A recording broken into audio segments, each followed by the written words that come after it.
Hello, everybody, and welcome back to Hateful Eight Radio. I'm your host, Dylan Lamp. Today, I'm joined by Brandon Berger. What's up, Brandon? Good evening, I should say. Good evening, good evening. And hello, Mick Hoyle. How's it going, Mick? Hello, doing good. It is, in fact, a good evening. Yeah, and real quick, I know you had something to say to our listeners real quick. You're going to give us a bit of an announcement. If you would go ahead, it'd be awesome. Absolutely. To all of our lovely listeners, I am excited to announce the first expansion to the H8 podcast universe.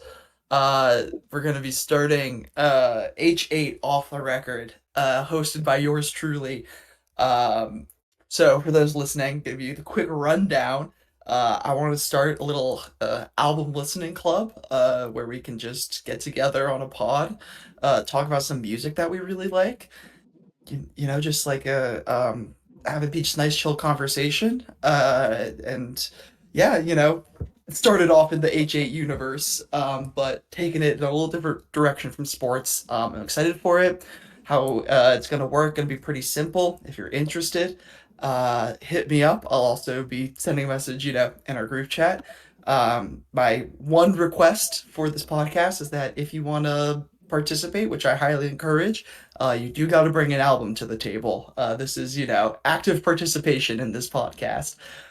So it's gonna be like an every 2 week type thing. So making the announcement now. I'm hoping that we'll do a little pilot in 2 weeks.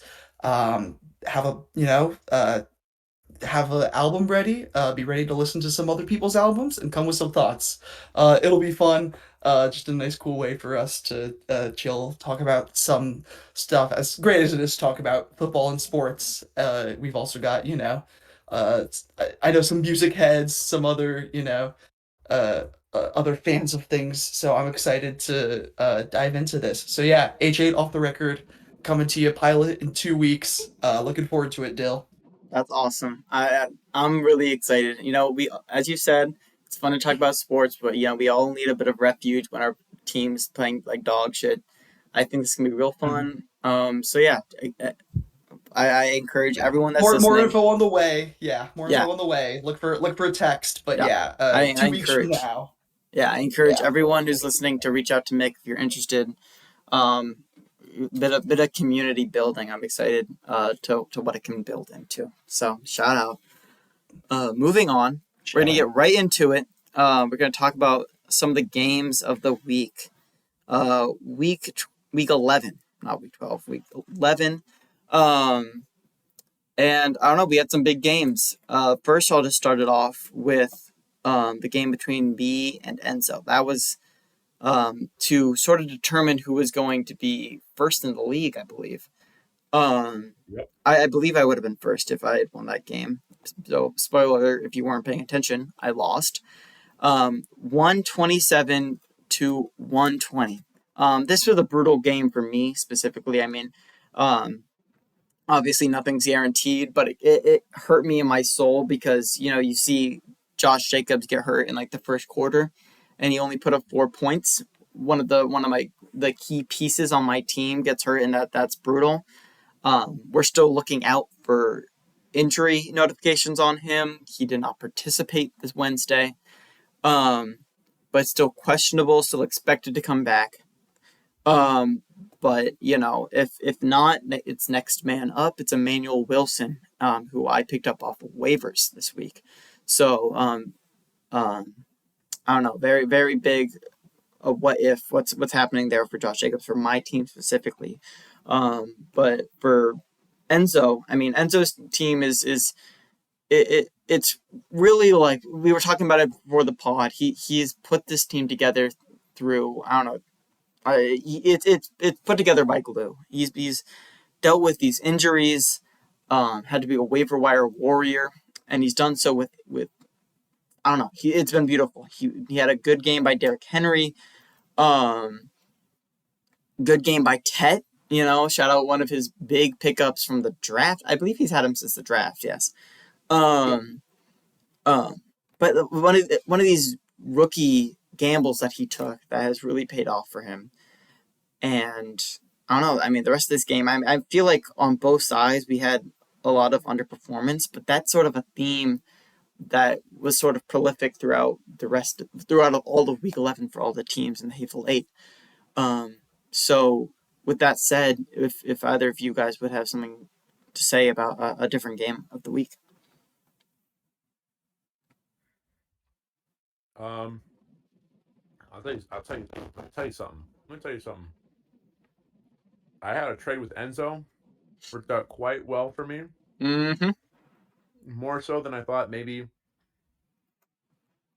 it ever would have. And it For remind us, once, it was Travion Henderson and who?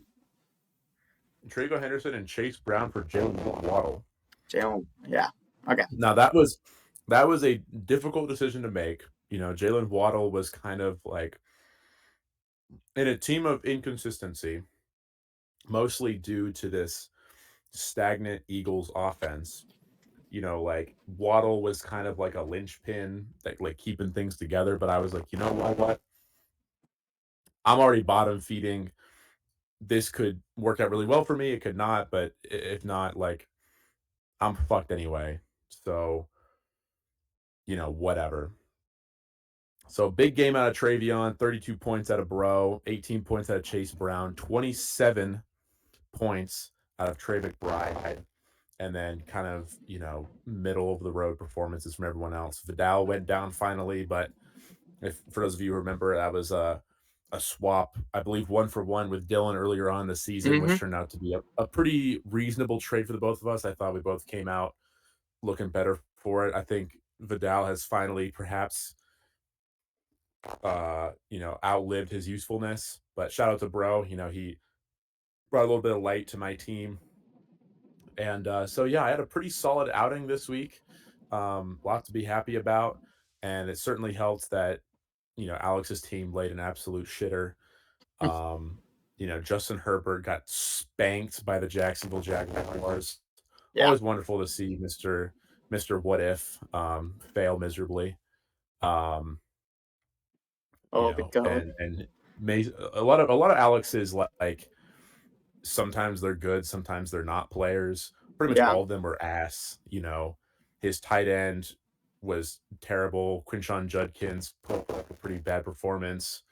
You know, so obviously a fairly easy opponent, easy win in that regard. But nice to see a trade pan out the week afterwards. That's really my main takeaway. Again, this does more to hurt Alex than it does to help me. Like my playoff hopes are contingent on some crazy shit happening. So this is mostly just me kind of beating down Alex and keeping his playoff hopes maybe even further off in the distance. But yeah, just a little exciting little Virginia Tech Hateful South divisional matchup that I was lucky enough to come on top with racking up my third win of the season, baby. Yes, sir.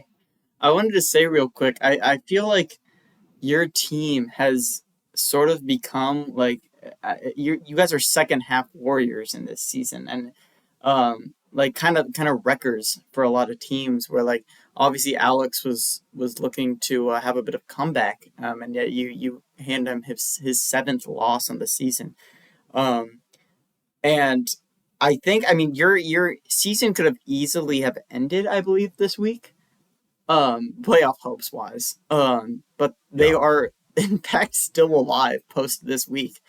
So I mean, obviously, still like it's really low, and you would have to continue to exceed expectations. But it is really interesting the way your team has come alive, and what that means for the rest of the league, and like the people that are playing you in these last couple of games of the regular season. Yeah, I mean, if we're talking about the playoffs, I mean, you're right. Again, like I am technically in the race for playoffs right now. I am kind of playing spoiler. My team surprisingly hasn't failed to put up, you know, less than 130 in about 4 weeks, which like at the beginning of the season was like literally unheard of. Like I don't think I eclipsed 125 points for like 7 weeks. I didn't think I ever would. So yeah, team's playing really hot right now. I think again, like I've got matchup against Enzo this coming week. That's not going to knock him out of the playoffs, but it could have some meaningful, playoff implications, one Hmm. seed wise. After that, I've got John. That could be a game that decides playoffs for him. And then again my rivalry matchup with Alex again. So definitely kind of coming down the road. I could be looking to play spoiler for a couple of these teams. Again, not expecting anything crazy, but it is fun watching my team actually have a little bit of life to it for once. For sure. Um, and yeah, I mean that's just kind of fun. Gives me something to look forward to. But that's all I have to say about my game. Mick, if you want to talk about a game. Yeah, well, I mean, we've been talking about some absolute buzzsaws between you and Enzo, and yeah, we're including those two teams in the same category. Why don't we talk about a team that is absolutely torpedoing and the numbers game, John Islanis against Josh Dobbs Skinwalker, owned by Alec. Alec walks out of here with a 165 to 116 win. And guys, this is just another brutal week for John's team. What is that? Is it 5 in a row now, if I'm not Dude, it's mistaken? worse. I think. Is it six? It might be the same. Let me check, but continue. Yeah, just like uh, I don't know. It's just a collapse of epic proportion from the numbers game. Uh, and it's very interesting. Like when I look at John's team, and I think John will be the first one to tell you this, it doesn't look like a bad team, right? John has been very vocal about the underperformance of his team. And I think to a certain degree, he's right, you know? Jamar Chase was 3 for 10 on receptions this past week. So that, is you know, seven missed catches, whether that was pass breakups or drops or whatever. Um, GT only getting 6 carries for 7 yards. Uh, he was able to get some catches on top of all of that, but just Rashad White, just these guys that haven't been able to establish anything. And we've discussed in length the absolute insanity that was the Garrett Wilson and DeAndre Swift for Rome Odunze and George Pickens trade. Obviously, George Pickens has paid more than dividends for John. But yet Rome Odunze has continued to disappoint ever since he's arrived to the numbers game.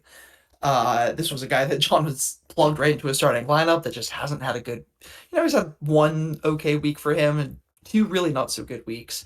Um, so yeah, it's just John. It's just he's got his players just not in form at the right time, and he's running into this Alec team that just seems to keep putting up these awesome numbers and these awesome weeks, finding himself in the third seed right now.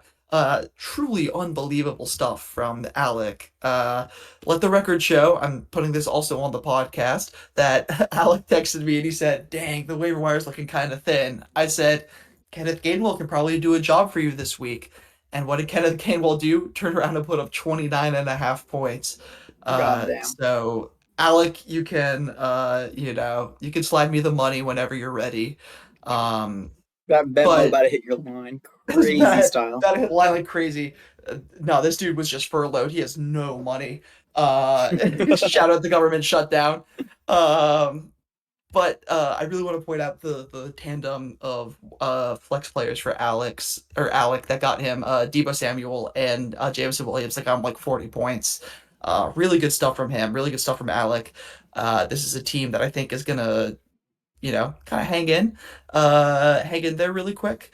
And yeah, Alex team's gonna continue to look competitive. I'll just briefly touch on the final two games and then we'll move on because we got some cooler stuff to talk about this week. I picked up a win. Where's the lamb sauce picking up a solid win against my rival Carson Blake, True. aka Bajan Mustard. 126, 114. This was definitely a sweaty game that came down to Monday night, where between Javonte Williams and CeeDee Lamb was able to rack up enough points to sort of eke out this win. That was definitely a little nerve wracking. And then finally, the rising dragon of Love and Thielen, owned by Will Good, taken down Audi for Down syndrome, 120-107. Audi's team is going in the right direction. Will's team's going in the right. Will is got an eye on the playoffs. He's hunting down that 6 seed right now, being desperately held on to by John. And I think this was a really good matchup for Will to just add another win to his resume, heading into a really important playoff stretch, where he's going to see Alec, currently the 3 seed, but a tentative 3 seed, twice in 3 weeks. So I'm really looking forward to see how that matchup plays out going forward. Yeah. So we've been talking a little bit about the playoffs, and I wanted to, in the the Hateful Eight podcast, we've got a handful of group chats, Discord, iMessage, Instagram, and we were talking some shit, just like bullshitting around earlier in the week. And I was like, I kind of want to stir the pot this week.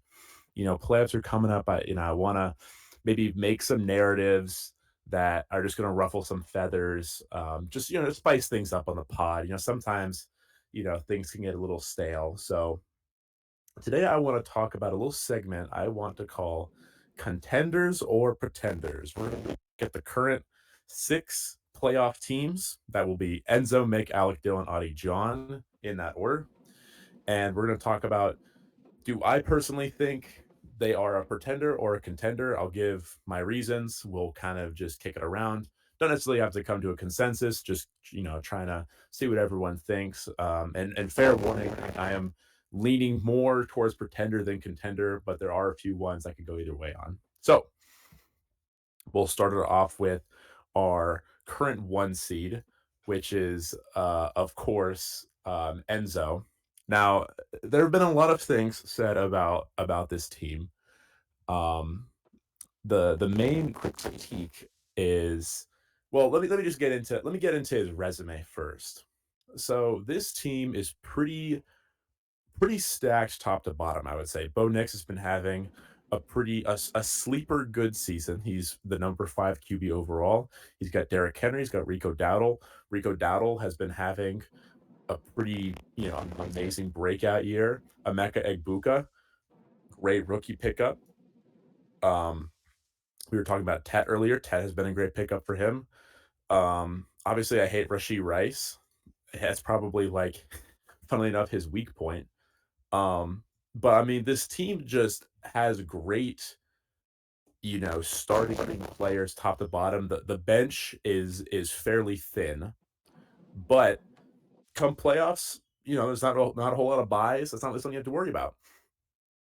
And let's talk about who he's beat. He has beaten every single other playoff team: Dylan, Mick, Audie, Alec, and John. He lost to John in some of the opening weeks, but he later beat him towards the middle of the season. And so there you go. He's proven he can beat all these other playoff teams. He has the highest points for, and he does have the lowest points against. But is that enough to convince me he's not a contender? I don't think so. So those are my thoughts on Enzo. Definite contender, deserving of this 1 seed as of right now. I'll kick it over to my co-hosts a little bit, and we can move on after that. All right. Well, I have many thoughts to say. I mean, I think um, as much as I'm leaning towards contender, right? Certainly does not stop me from calling that bitch Mickey Mouse as hell. I mean, what a Mickey Mouse run this man is on. Touched on specifically is his points against 1305, the lowest in the league. I mean, talk about handed to you on a silver platter. Sure, he fucking works the waiver wire. Sure, he's made some good calls. But I don't know.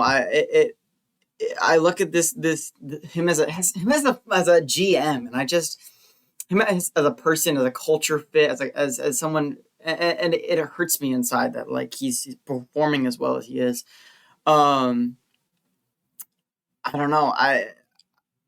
I think probably what I would say is his weakest point is QB. I mean, obviously he picked up JD5 at the beginning of the season, um, and having to deal with the injuries he's dealt with, both as a commies fan and also as a JD5 owner in fantasy. I mean, that's been rough. But I think his biggest players are probably um, a Mecca.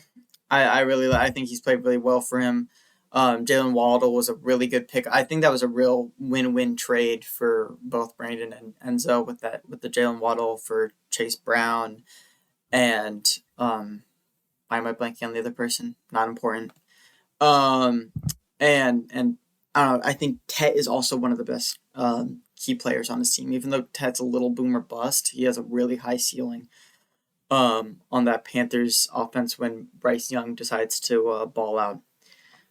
So yes, I think he's a contender, but I also think he's a bit of a bitch. So that's my thoughts. Yeah, I'm tripling down, and there's certainly a contender. Like I think you guys are like saying all the right. I think we're totally right. Enzo is a deserving one seed right now. The guys he's picked up has just made a difference. I mean, Rico Dowdle has been a revelation for his team. He, kind of like you were saying earlier, Dylan, about your team having a next up mentality. I would say that's even more so the case for this had KD, we have Jaden Daniels team, uh, run by Enzo. Mm-hmm. It's we're talking about the points against. It's very easy to point out, because you have me and Dylan are kind of nipping at his heels in terms of points forwarded, Yeah. but there's definitely a sizable gap in terms of points against. um I think all that means to me is Enzo could have picked up another loss or two somewhere here and there and could have wound up with a similar 6-5, 7-4 record to what we're sitting at, as opposed to an 8-3. Um, but I think Brandon, you hit on something like I think it could be key. Uh, there's no bye weeks, as we get on in the season, so he'll be able to start. He'll be able to have Jalen Waddle in the starting lineup, who's out this upcoming week. He'll be able to start R.J. Harvey, who's should have a bigger role in the offense now that J.K. Dobbins is on IR. He's got JD5. He's got Joe Burrow. Both of these guys are looking to come back from injury and potentially slot into his starting QB role. Uh, I think there's just a slight element of boomer bustness to Enzo's team. Do that about any team, but and certainly it's been hitting more than it hasn't. So I'm inclined to think Enzo's team is poised to make a good run this postseason. If there's one thing I'd be worried about from him, it would just be uh, one of those weeks where all of his guys have an off week, which can happen. Great. All right. Very valuable insight from you guys. Moving on to number 2, which is Mick. And How Mick, about the this is two not seed right now, bro? you are the 2 seed, I That's think. Oh, crazy. oh Yeah, wait, I did I, am. did I I mess up the am. order? No, I totally am. I Yeah, no, just can't you are. believe You it. are. Yeah, 7-4. You have more points for than Josh Dobbs Skinwalker. So Mick's team is tricky. Mick has a very hit or miss team just because like he's got like a handful of players who like he's really reliant on them having big days. Like Christian McCaffrey has been having this insane season, and he's the number one running back, number one overall player. Generally speaking, you can expect him to have a good game. I'm talking more, is CeeDee Lamb going to have a good game? Is Brock Bowers randomly going to have 20 or 30 points? Like the reason I don't want to say turn my nose up, but turn my nose up at mixed teams sometimes is because his roster's been depleted by injury. You know, he tried to make a move for Garrett Wilson that didn't work out, which isn't really on him. Like Marvin Harrison went down. A lot of stuff just didn't really go Mick's way. Um, so for that reason, it's hard to say someone's a contender when they're so reliant again on a couple guys like having good weeks. Because again, you have to win. If you don't have the 1 seed, you got to win like what is it, 3 games in a row. So it's like you got to be firing on all cylinders for 3 straight weeks. So I think Mick's got a good team. Do I think he can win it all? I'm not so sure. I'm leaning pretender here. This is not me sliding it either way, Mick, but that's just my opinion. So we Yeah. can let's hear No, from no, the man no. himself. Hey, look, I can't fault anyone that's saying that my team is on fraud watch. Look, I went from 203 points to 83 points in the span of 2 weeks. Followed it up at least with a win. But it wasn't a super convincing win. It was a 126. A fine number, especially in kind of like this underperforming week that the general overall league had. Probably would have gotten me, yeah, would have beaten a couple other teams as well. But 126 certainly isn't a number that we're hoping to hit every week. We're hoping to get those numbers up. Shout out Zach and Cody. And so, listen, I I have I have 5 running backs I want to play on my roster, and 1 wide receiver I want to play. It's not necessarily a winning formula, but what it does tell me at least is that there are a number of guys that I am really confident on, in on my team. Um, Down week for uh Javonte Williams of 10.3 points. Like that's low for him. He's typically putting up, 15 plus. So I have a really strong belief in the running back pairing of McCaffrey and Williams. I think these are 2 guys that are going to be able to. I would talk about this a lot in fantasy football. It's at a floor, just like a base number of points that I should be able to expect each week. And I could kind of get those from Christian McCaffrey and Javonte Williams for most of the time. Um, uh, the one thing I'm holding out for is just trying to make it a few more weeks with the band-aids.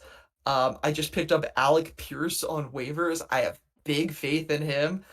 He's been getting increased. He's just been getting increased targets in this Colts offense. He's had like more than 60 yards over the past couple of games. And he just seems like a guy that could just really just try and hold down this wide receiver 2 spot for me while I go through some changes. But Garrett Wilson should be off IR for that first week of the playoffs. Marvin Harrison hopefully is back before that playoff game. Obviously, he had a appendectomy, so who knows exactly how long it's going to take him to recover from that. But I have pretty strong faith in my team that if we can make it to the playoffs, uh, kind of no matter where we're seated, no one's gonna want to play us, and that's what I'm holding out for. So we might scrap our way to the playoffs a little bit, despite holding down the 2 seed right now. But I can see it getting a little ugly down the stretch. But I think that once once we get just like one of these wide receivers back, team's gonna look a lot different and a lot scarier. Well, Going. yeah. I'll touch on quickly. I mean, I think you have so talking about Brandon's thoughts about like it's a couple key people, and yes, I agree it is a couple key people that need to perform for Mick. But I mean, it's like you're looking at it, and it's like CMC has shown nothing but success this entire year. So it's like at some point you have to just like yeah, it's just sort of expected. Like I went into my game with Mick and I was like I'm just sort of expecting him to put up 25 plus points on me. Like I don't know like what to Yeah, say. yeah, And then yeah, I think I feel like when I did the pod by myself and Alex, we talked about this where he had his thoughts on Mick's team and that it relied on the Cowboys to perform well. And yes, we all have our thoughts on the Cowboys, and yes, they're 3-5, but it's certainly not because of the offense. The offense for the Cowboys is incredible this year. If I'm honest, I think Dak is playing kind of lights out. I think he's playing a great quarterback, and then you have Javonte Williams who has played lights out, like Mick said, and then CeeDee Lamb. And so like I have no reason each week to think that the Cowboys are not going to play well on offense. It's always the reason they lose is because it's a shootout and their defense is dog ass. Because Jerry Jones is dementia riddled and decided not to pay Micah Parsons, even though he was willing to what did he pay a first rounder for or second rounder for whoever he picked up on the D line?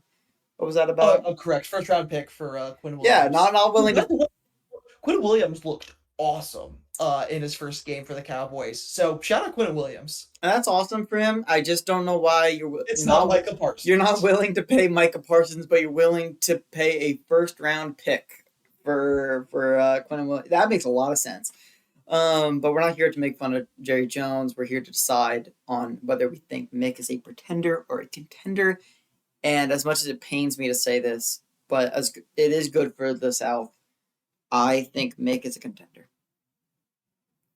All right.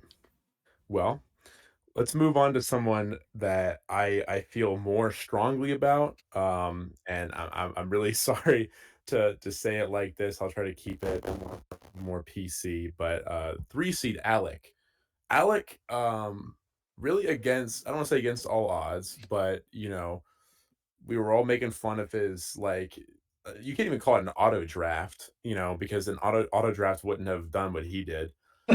Here he is sitting at 7-4, right? He's got a decent points for. He's got okay, his points against is in the 1300s, but it's like you look at Alex's team, right? And it's like this entire team is you know, is Josh Allen going to have a crazy week? Jonathan Taylor will probably have a crazy week. And then after that, it's like, oh, my wide receiver two, Jacoby Myers. There is My no running next back man up. two, Kenneth Gain. It's like, what are we doing here? You know, the flex spots are like super hit or miss. Like Javonte Williams, sometimes he's good, sometimes he's not. Um, who the fuck is this? Michael Wilson. I don't even know who the fuck this guy is. Um, and then Believe you Marvin look at Harrison his Jr. replacement. yeah. You look at and you look at his record, his resume. We always like to go to the resume here. Then you ask yourself, who has Alec beat, and how badly has he beaten them? Alex, his best win was in week 3. He spanked Enzo. Now, I'm just going to say that frankly. He spanked Enzo 170 to 112. That was kind of at the beginning of the season. We were like, oh my god, Jonathan Taylor's like low-key really good, and we were like, Alec might actually be a threat. And then from there on, it's kind of like splashy win here, splashy win there against like so-so opponents. Since that week 3 beatdown, his best win was like an 8-point close game um against Mick in week 6. He beat him by 8, 120 to 128. And I just don't know if that's enough for me to be like, yeah, this guy, his team is going all the way. Josh Allen will drop 30 plus points for 3 straight weeks, and he's going to the promised land. So, I'm not saying he plays an easier conference, but things are a little different down in the South. That It's a 1,300 little points different. against just yeah, 1,300 points against. I don't know if that would fly in our conference. So I'm pretty confident in saying Alec is a pretender, but he is a fun team. I'll give him that. So Dylan, you wanna take this one away? Yeah, I'll keep it short and sweet. He's a pretender, bro. I've been waiting for his downfall for probably like 2 weeks now. He his entire game plan is Josh Allen and Jonathan Taylor put up the most diabolical couple of points as a duo, and then the rest of his team somehow scrapes by. And yeah, he got fucking like he wouldn't have won last week. I don't. Would he have won last week if he hadn't picked up Kenneth Gainwell? Yeah, he would have. But it's only because Josh Allen fucking put up fucking Madden numbers and had 6 touchdowns. Like it is He's playing not a against Dylan. winning formula. And so that's my thoughts, Alec. I love you to death. Love the expansion team. Love that you're performing well. But I do not have much faith in your team. Well, I don't want to call Alex's team a contender. I do think it deserves more credit than it's currently getting. Uh, Alex's team has had no shortage of 170 plus weeks. His team has done this multiple times throughout the season. His team is capable of exploding. He has these explosive guys that are capable of putting up big numbers. We've already talked about Jonathan Allen and Jonathan Jonathan Taylor and Allen, Josh that's Allen. calm. Jonathan Allen. I'm just shipping them. But I don't think we're talking enough about I mentioned it midweek, but or during his game, but Jameson Williams, I think Jameson Williams is just growing into this Lions offense.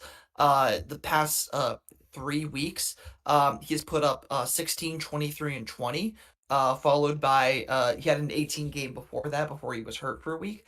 Um, do like I think we're very underestimating how many points a guy like Jameson Williams can put up. I think we're underestimating how many points Josh Allen and Jonathan Taylor are capable of putting up. I think him picking up Michael Wilson was a really great pickup. He had 15 catches for 180 yards this past week. Jacoby Brissett set the NFL record for most passes thrown in a game at what 57, I believe. Uh, so that to me says that Michael Wilson is probably pretty capable of having another good week. Do I think he is a contender? I don't think I can go so far as to say that, but I also don't think anybody was saying that about Audie's team last year, who caught fire at the right time, was capable of putting up these big weeks, and finished second in the league. I could see Alec doing something similar. This is why we play the game. Yeah, Yeah, no, Yeah. I think that's a really good point by Mick. And again, guys, like this is partially a rage based segment. Like anyone who is currently in the playoffs, I would say most of these teams, again, at any moment you can catch fire. Alex's team is certainly top of that list. Again, you've got when we talk about boom or bust players, like that's Alex's team. And when he booms, like fucking duck and cover. Anyway, moving on to Dylan. Um, I don't know what it is about this lay down the law team. And if we're talking about the resume is honestly not great. The resume. not great. No, no, Oh no. my Well, god. Okay, hey, let, sorry, let me get sorry, through. Let me get sorry, through my sorry, sorry, segment here. So sorry, sorry, sorry, sorry. Dylan has put up big weeks. Dylan has had many 160 plus point games. But sometimes it seems like he can kind of struggle to kind of get over that hump. Close loss to Enzo. I believe he had a pretty bad loss to Mick. Granted, that was the 200 point Where I game, would have beaten but everyone else in the league. yeah, but I'm gonna like crash. You are rage baiting me. Holy fuck. week eight lost to Carson, putting up 113. Like some of these games, it's like you got to be winning these. If you wanna put yourself up with the big boys, you got to be able to close the deal and beat Ohio State, beat Enzo. However, I think this is a very good team, top to bottom. The flex is really good. I would say Wandale's got pretty crazy high ceiling in my opinion. Or yeah, pretty a decent ceiling considering he's the interim wide receiver one of the Giants, and then he's got Devontae Adams like also sitting in the flex. The biggest question mark on this team is like, is Jake Ferguson and Chris Olave gonna have good weeks? A lot of these players are kind of limited in a way by their team. Jackson Dart's a very good quarterback. He plays well despite the fact he's on the Giants, but he's still on the Giants. Like sometimes it can kind of be like, well, what's going to happen. However, all that being said, I think Dylan has managed to stay in there throughout everything. I think his team has a very good floor. He's got a great points for. I think he's second only to Enzo, 10 Mm-hmm. points. And unlike Enzo, he plays in the hateful South. He's got a pretty good points against, mid 1400s. And I think Dylan doesn't need a whole lot to get over that hump. And so just because of that consistency, because of, again, because of that consistency, I could see him making that 3-week run. I got to give the respects to the reigning champion, and I'm gonna say Dylan is a. I'm leaning towards contender on this one. All right, Mick, go Yeah. ahead.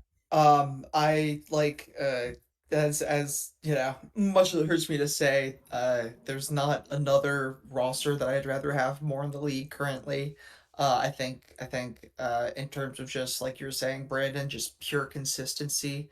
I think the two owners that are providing that the most right now are Enzo and Dylan, and just based on pure players, pure talent. I think Dylan has the highest floor out of any team in this league.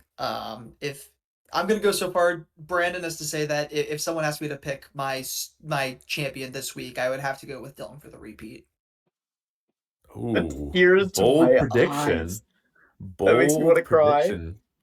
Dylan, what do Wow. you have to say about your team? Well, okay. Well, once you started talking shit, and I appreciate you calling me a contender at the end of the day. I'm being a bitch, but that's how I knew this entire fucking segment was bunk. Cause let's be real. Let's be real. Like Mick said, when you got Dart throwing the ball for you, you got JSN, one of the biggest sleeper picks of the draft, I'd say. Was shit talked on our draft pilot episode of the pod. When we were riding low on Sammy D. One of the Still best. low, by the way. Just gotta throw that out there. Say that one more time. I said still low on Sammy D. Just gotta throw that out there. Hey, love Sammy D. Say we don't gotta talk shit on Sammy D. I would say one of the best running back duos in the league right now with Josh Jacobs, Kyron Williams. Jake Ferguson, I will say, has been a little on and off the past couple of weeks for me, which has been brutal. But I mean, I think like I again like Devonte Adams, sitting as a like a wide receiver two slash top flex spot. I I am feeling really good about my team. I don't know if I would say I'm a champion. I want my boys to it's one game at a time mentality over here in Harrisonburg, Virginia. So I want my boys staying focused, but I'm riding real high on my team. I believe in the 53 man. Well, actually, how many players is in a league or on a team on a roster? What, like One. 17? Something I like believe in that? our 17 Maybe man maybe roster. 16? Yeah, something Yeah, like that, 17, yeah. 16, whatever the hell it is. I believe in the roster that we've put together. And I'm excited to see what we can do moving forward. But I won't dwell too much on my own team. Well, you heard it here first. Hateful Eight Radio riding high on the defending champion, the 4 seed right now. Yes, sir. Pretty favorable schedule coming up as well. Anyway, moving on Sure from is. Dylan's team. We got number 5, Audie. So Audie, for those who remember, I have a distinct memory earlier this season. It was one of the first podcast episodes, and we were riding real high on Audie. Nick went so far as to say, "How do you stop a speeding bullet?" That was like Audie's team was spoken of in legend. This dude could not be stopped, and he's had somewhat of a downturn from those. He's kind of in the doghouse right now from those days of glory. Now, again, let's keep in mind, you know, he's still got the best wide receiver duo in the entire league. That has not changed. Puka, Mm-hmm. Amon Ra, it cannot be touched. So just for that reason, it's difficult to count him out. He's got the highest points against, and he's still 6-5. However, since week 4, he's struggled to kind of put together again a hallmark win. He puts together decent performances, splashy, like 140s, stuff like that. But he had a bunch of stinkers, 90-point games, 80-point games. You know, I just I don't know right now, even with that amazing wide receiver duo, with the rest of the team he's got around him. I just don't know if I can, put my chips on this guy. Um, and he's kind of in the same spot that our sixth seed is, John, where they're kind of in this downturn. It's not really going their way right now. That you want to be hot going to the playoffs, kind of like baseball. And I just right now I'm not liking what I'm seeing out of them. So I'm gonna have to say pretender for our 5 seed Audi here. Yeah, gosh, Audie's team, I mean, can't talk about enough just the weirdness of it. Um, uh, again, like I'm maybe it's just the optimist in me, but it I can see a path for Audie's team. The two biggest questions I have for Audie are who's going to be his quarterback, or is it going to be Lamar? Are you going to get a healthy Lamar for the rest of the season? And is it going to be able to produce, fantasy numbers that you need from a guy like him? You also have Brock Purdy, who's coming back, who actually looked pretty dang good in his return game, 3 for 3 touchdowns. Um, so I think Audie kind of has this question. He just needs to figure out who's going to be the quarterback going for the rest of his team.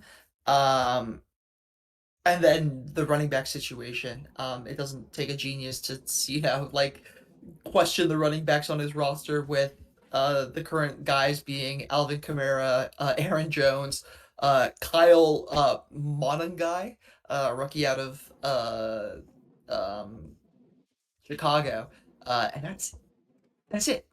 He's he's those three running backs on the roster. It's just very Aaron Jones. It's just very questionable. And uh, do, do I again? It's like, can I call his team a contender? No, I cannot. Um, but so long as you have the wide receivers putting up the points that they are, George Kittle's put up 23 plus in 2 straight weeks. He's finally back and healthy. Um, can Audie find that form that he was in at the beginning of the season? I think that ship is passed, which is why I'm leaning with Pretender. Um, but man, it's just like you're gonna have such a high floor if George Kittle, Amon Ra, and Puka just keep playing well. Yeah, well, I think I agree with a lot of what you said, Mick. I think I'm gonna double down on definitely it's Lamar and his injuries, and if you get a healthy Lamar, I mean that's key for his team. Um, and then obviously you have best wide receiver duo in the league, so we all agree on that. I think two things I want to touch on is just quickly that with uh JJ McCarthy, or nine if you will, coming back, something that we've seen is Jordan Addison not be able to put up the same numbers, and I just think that's because JJ McCarthy is so dog shit that he can't support.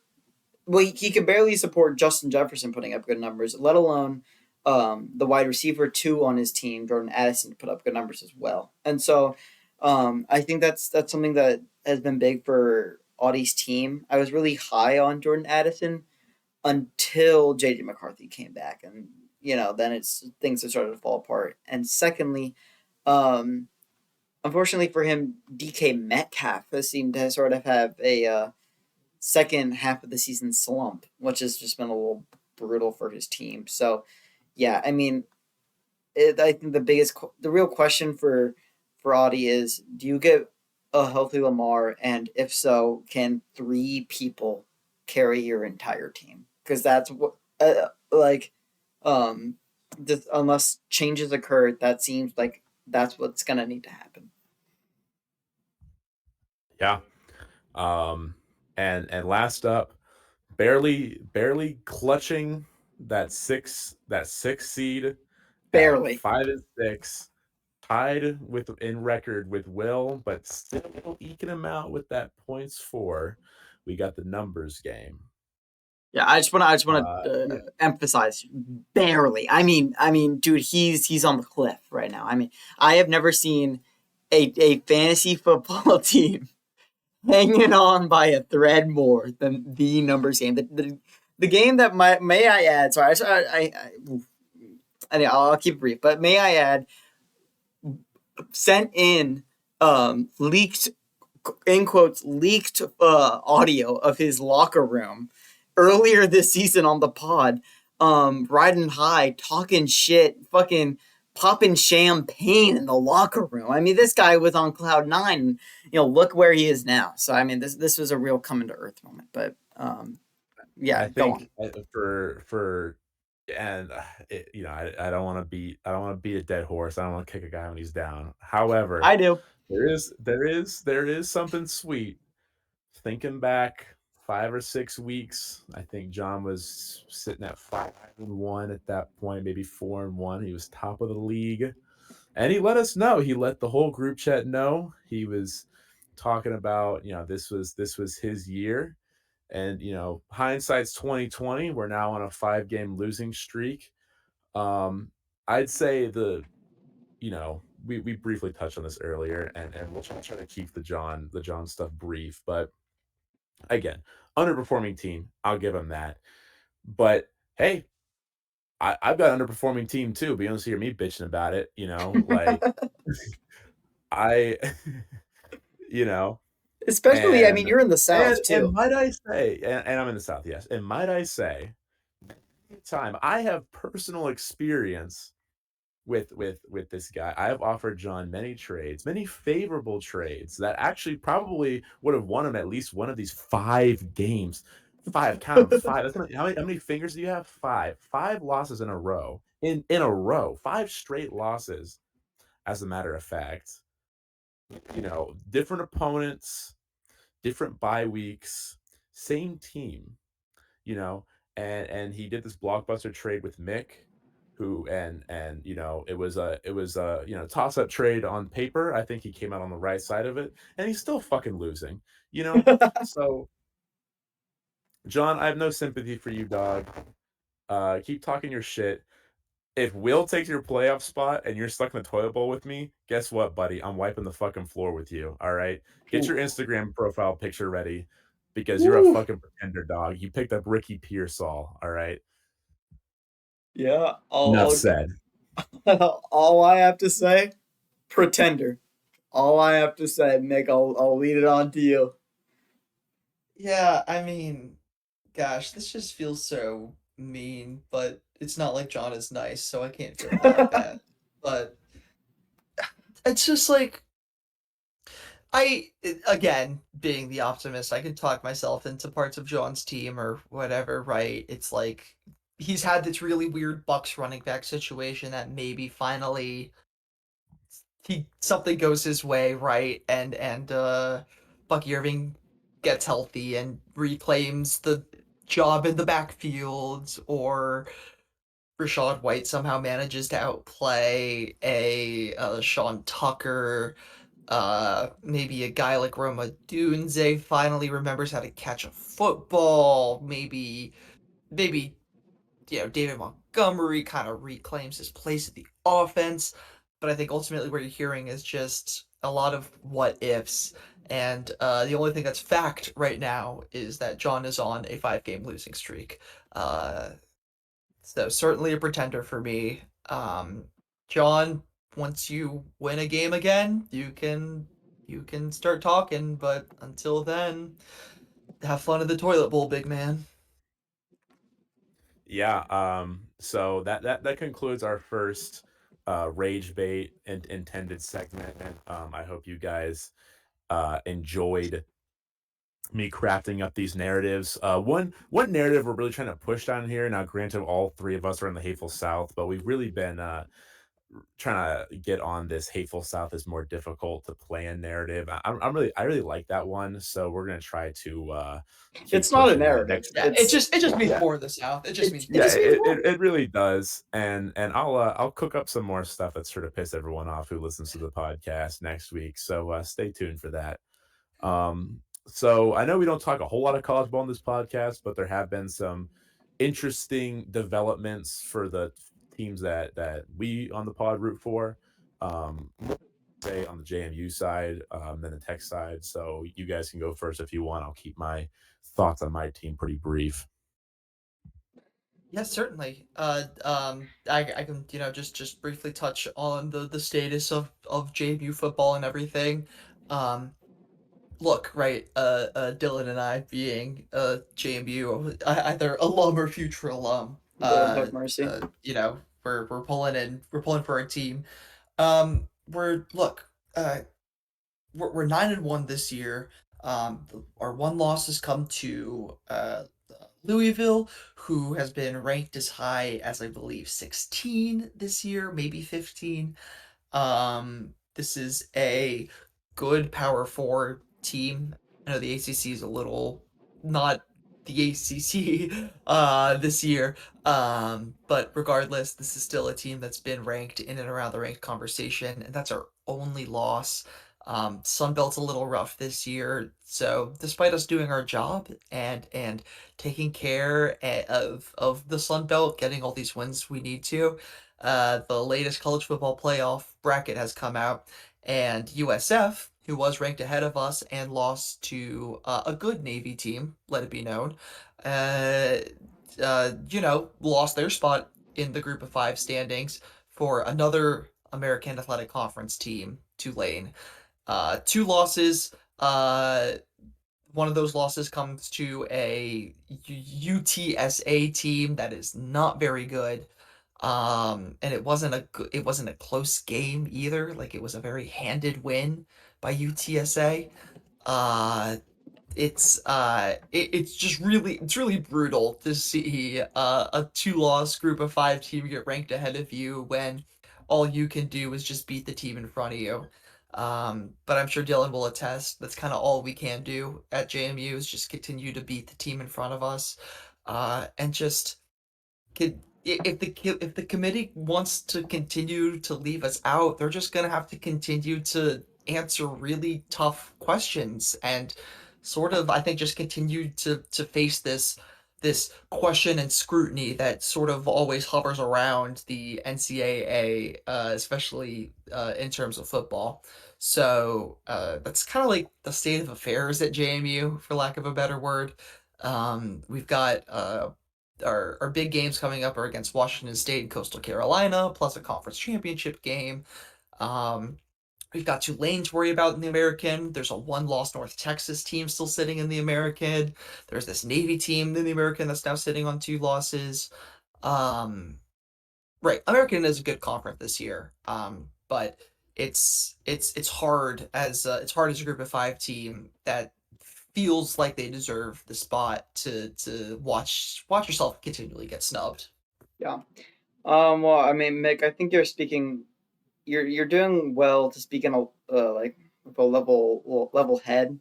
Um, and I do agree. I mean, we talked about this before the pod. It's important just to, like, we don't want to be the people bitching and moaning about being so like incredible. Like what happened to us when we got college game day, and we were bitching and moaning about not getting a bowl game, and we're undefeated and we're so fucking good, and then we lose to App State. Um, in an embarrassing fucking loss when we get game day. Um, so definitely just got to be the guys that play one game at a time, and if we win, and we win our the Sun Belt championship, and we're still not in the playoffs, then so fucking be it. Um, but like that's when we can start fucking bitching and moaning and complaining. Um, but that doesn't stop me from thinking that the committee is a bunch of fucking bitch asses. I mean, there is no reason that Tulane. I mean, I have the utmost faith that if we played one more game at the end of the regular season, and it was Tulane JMU. That JMU would come on top over fucking Tulane. The T word, if you would. Yeah. But I mean, hey, Yeah, and like I think it's just frustrating because we're seeing how good JMU is playing, right? We mhm, just saw, what was it, 58-3 against App State, 50 to 58-10 or 10, whatever yeah, the final 10. score is. Yeah. Wow, so they got a Like garbage time after we pulled touchdown our, after I it turned was off the game. Right. yeah, when we pulled Uh, our fucking starters. right, yeah, thrilling. We're we're beating the teams in front of us, and we're doing so in dominant fashion. I've been seeing people online point to the fact that it's like, oh, you guys beat a whatever they are, 1-9, 2-8 Georgia State team by a touchdown. And you're right. That was a tough game at Georgia State that we didn't play very good, and we grinded out a result, and we got a win. You know who hasn't done that twice? Tulane. And so it's just very frustrating when we're able to see our team dig out of holes and hold on to this 9-1 record. Again, I can't overstate that, like, the one loss was to a good Louisville team. Louisville is good. Louisville's having players that will probably be taken in the first round. Just frustrating. Don't need don't need us to talk about our frustration anymore. Instead, why don't we talk about some like fun and exciting news for Virginia Tech with the hire of former Penn State coach James Franklin. Look, everyone knows James Franklin, right? He's been Penn State's head coach for like 10 years, I believe it was. It was 11 years maybe. Long time guy. Uh, um, a lot of Penn State fans give him a lot of credit for rebuilding the program, kind of elevating them, carrying them past a lot of the scandals that was happening in and around the team with Joe Paterno. Sort of this bright spot on the in the org that was able to take them. And Brandon, if there's anything Virginia Tech needs right now, it's a bright spot. Yeah, you got that right. And before we really talk about James Franklin, I also kind of want to, tip my cap to JMU, and it pains me to say this, because like, folks, I've been to every Virginia Tech home game for the past 4 fucking years, and as you may imagine, it is a difficult watching experience, especially when you're in a group chat with two JMU fans, a team that has definitely had more success than us recently. And so I would just like to say that this expanded playoff, I think, was created for a team like JMU, to be like, hey, like these guys, their record is good. You say what you want about their strength of schedule, but let's give them a shot. That's the whole point, right? Give them a shot. And it's like right now it's projected whoever would get that group of five spot would be Tulane or JMU potentially, and they would play against Texas Tech. Do I think Texas Tech would wax either of those teams? Yeah, probably. But again, like let's tip the cap to them. JMU's been hamstrung, you know, um, uh, Kurt Signetti left, brought a bunch of his guys with him. Mm-hmm. Um, and the program was still able to bounce back, have a good year last year with this new guy, Chesney. Now it's sounding Yes, like sir. he's gonna fucking leave, So, again, like credit where credit is due, like these guys, they're they don't choose their schedule, and again, like I think that they deserve a shot, especially with like the way college football is, and they might lose their guy. So just a unbiased opinion from someone who doesn't even fucking like this bum ass fucking school. Anyway, moving on to James Franklin. Um, yeah, can't say enough how I've kind of come around to Franklin. My initial reaction was like, geez, like another like Penn State sloppy seconds. But then I was like, who are we gonna get that's a better fit for Virginia Tech? He's a mid Atlantic recruiter. He knows the area. He had success at Vandy. He had success at Penn State. He was even at JMU for like 1 year. And this guy's been stealing our fucking recruits for like well over a decade, you know, and we're finally going to be getting those guys. Suck my fucking cock, UVA. I know y'all think that being ranked 16th in the nation makes you, you know, the bee's knees or whatever, but if we lick you this season, you're never going to beat us again for the next 20 fucking years. So get your butts ready for a good pounding. Don't worry. Um, and I think a lot of Virginia Tech fans are prone to excitement. They are prone to overreaction. Maybe it's facetious. I've seen a lot of people throw the word natty around.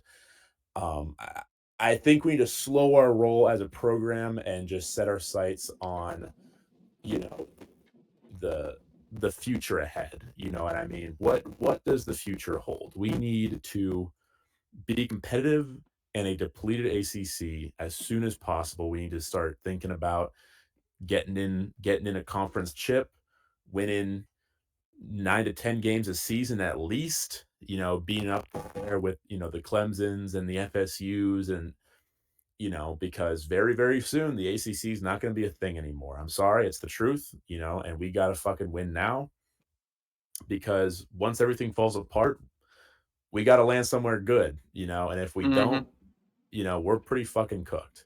So I think Franklin will help us win now, and I think he will help us build more of a culture and build our brand out. I know it seems like the athletic department is behind him on that.